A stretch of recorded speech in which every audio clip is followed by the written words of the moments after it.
大家好，欢迎来到大雁 Talk。今天来讨论一个话题，也是我在马来西亚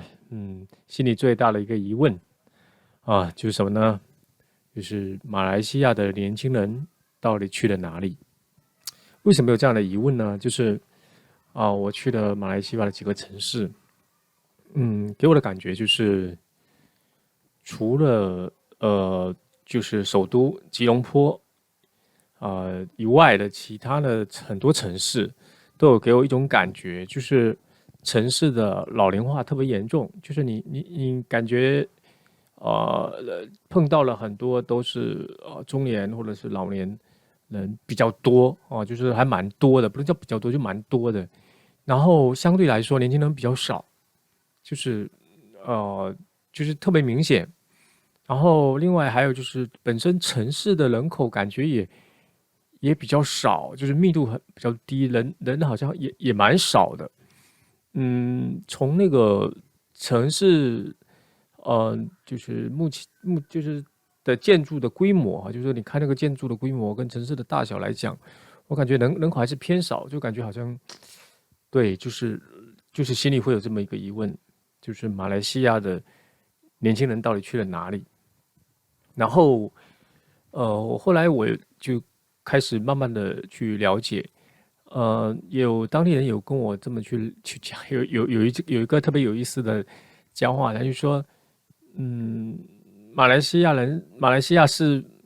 叫什么？就是最大的人才出口国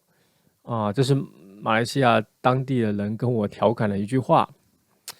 这里面就充满了一种无奈，跟很复杂的一种心情吧。那么，比如说我在槟城的时候，我就有这种感觉，就好像槟城的年轻人就是至少就是我看到了就感觉比例不是非常高，特别是华人的年轻人就感觉更明显一些。我碰到很多华人都是就是上了年纪或者是中年这样子的比较多一些。也许是因为呃就可能区域不对，还是什么原因，反正确实有这种感觉哈。那我这个疑问也有跟那个当地人有聊，然后后来我去了这个怡保，怡保人口就更少了，就是感觉更少，对吧？也是明显的这种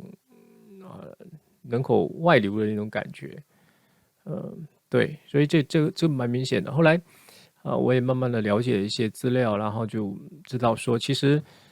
马来西亚的这个人口的这个流失，就年轻人的不是叫人口，就年轻人的这个外流的这个现象，其实非常普遍的，就在各个城市其实都很明显。我查了指标，基本上就可以看得出来说，这几个城市都大概在10%左右的这种人口的年轻人流失率。那比如说像槟城啊、怡保这些城市啊，包括马六甲它这些城市很多，它其实是很多年轻人会选择去吉隆坡，就是往吉隆坡往首都去跑，然后有一部分的人呢，他可能会考虑去新加坡，那如果是柔佛这边的、新山这边的，就更明显了，它基本上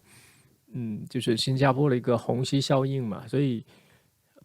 很多的年轻人他就是在新加坡上班嘛，对吧？这个是不争的事实嘛。所以，呃，整个来讲，怎么讲呢？就是说像上次我们有一个话题在讲说，新加坡面临的这个人口老龄化的问题，但是它其实它还是有很多补救的办法因为它的外来的这些年轻人还是很多，它有后面的往里面冲，对吧？但马来西亚怎么办呢？对吧？就是这是一个疑问就是就很明显的，马来西亚的年轻人很多都就是出国，要么就是首都吉隆坡，这样导致很多的地区的，就是年轻人的这种空心化，或者是至少有空心化的这种趋势。那其实这样的话，对这个整个的这个马来西亚的这个经济还有未来的发展，其实是蛮大的一个问题。嗯，那到底为什么会这样子呢？其实有几个因素吧，我觉得哈，一个就是整个的这个新加坡跟马来西亚现在整个的这个经济发展，其实明显是新加坡更强一些。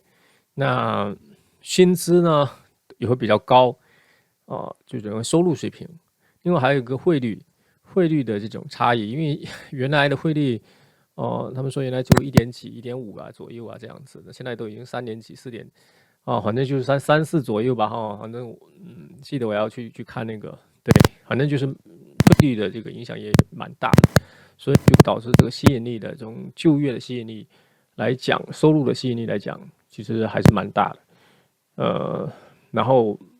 另外一块就是，未来发展的这种感觉，因为从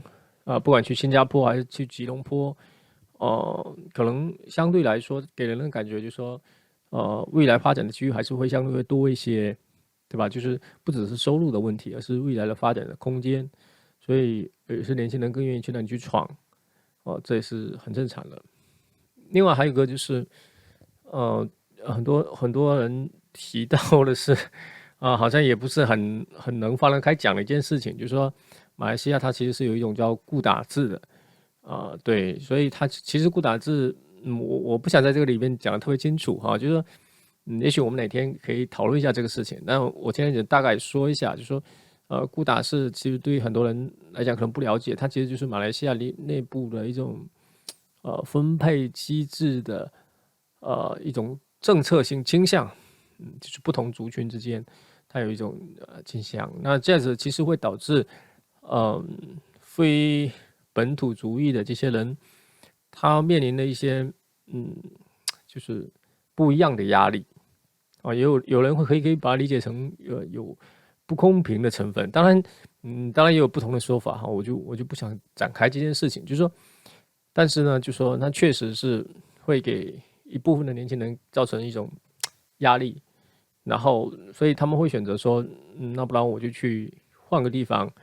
去寻找更开阔、更公平的一个机会吧。所以，新加坡就变成一个又近、文化又接近，然后又方便去的一个最好的选择。所以，新加坡都有大量的涌入马来西亚人。那除了这一块呢，其实马来西亚人他还会去到像欧美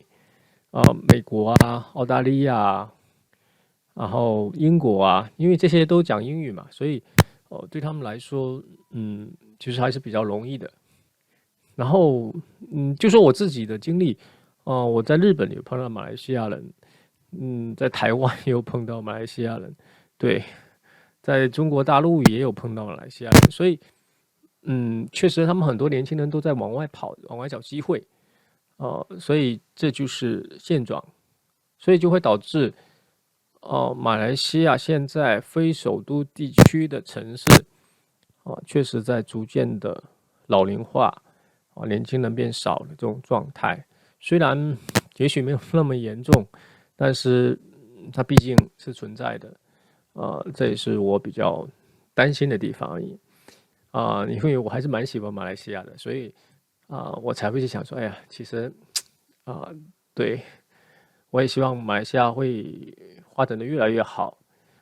有更多的人愿意留在马来西亚，至少他们自己的年轻人愿意留下来，这是很重要的，他们的文化才能继续的延续下去，对吧？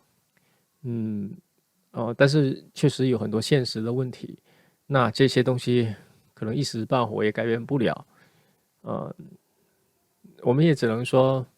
希望越来越好吧。好，今天就讲到这里，再见，欢迎大家订阅大雁 Talk，再见。